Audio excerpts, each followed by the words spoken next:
Reasons kung bakit di mo siya mabitawan. Ang daming nagtatanong sa akin, bakit daw ang hirap-hirap bumitaw sa isang relasyon na ikaw na lang ang lumalaban. Part of the reasons kung bakit hirap kang bumitaw, it's because nasanay ka na nandyan siya parati sa tabi mo. Meaning to say, yung attachment mo to that person ay nasa ibang level na. Yung tipong ayaw mo na siyang mawala sa buhay mo. And it's normal, yung always mo siyang namimiss pag wala siya sa tabi mo at nagkakaroon ka na yung takot kung paano kung bigla siyang mawala sa buhay mo. How would you survive? And that is the part na nagkakaroon ka na yung tinatawag nila na separation anxiety. Kasi nandun na yung takot na mawala siya sa'yo. Takot ka na maiwang mag-isa. Di mo kayang mabuhay mag-isa. Yun yung main problem sa too much attachment sa isang tao. Di mo na kayang bumitaw. Kaya kahit na gumawa siya ng kalokohan o magloko siya sa relasyon nyo dahil pumatol siya sa iba or may nagawa man siyang kasalanan sa'yo ng paulit-ulit, okay lang sa'yo na masaktan ka. Basta wag ka lang niyang iwang mag-isa. Kasi mahal mo siya. Mahal mo nga siya, pero nakalimutan mong mahalin ang sarili mo.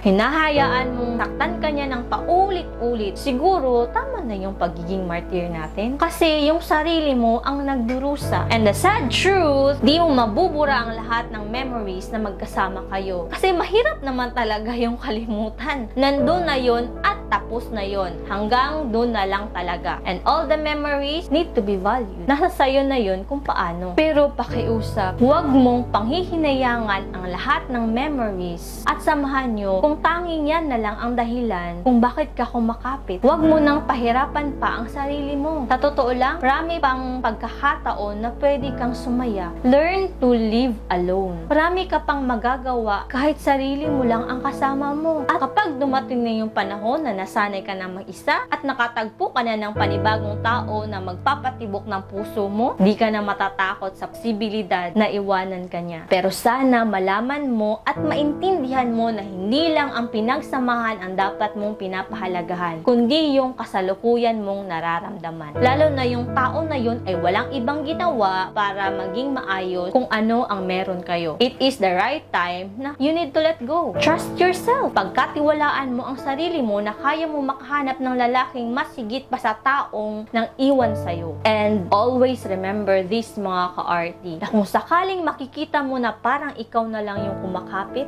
bitaw na. Peace.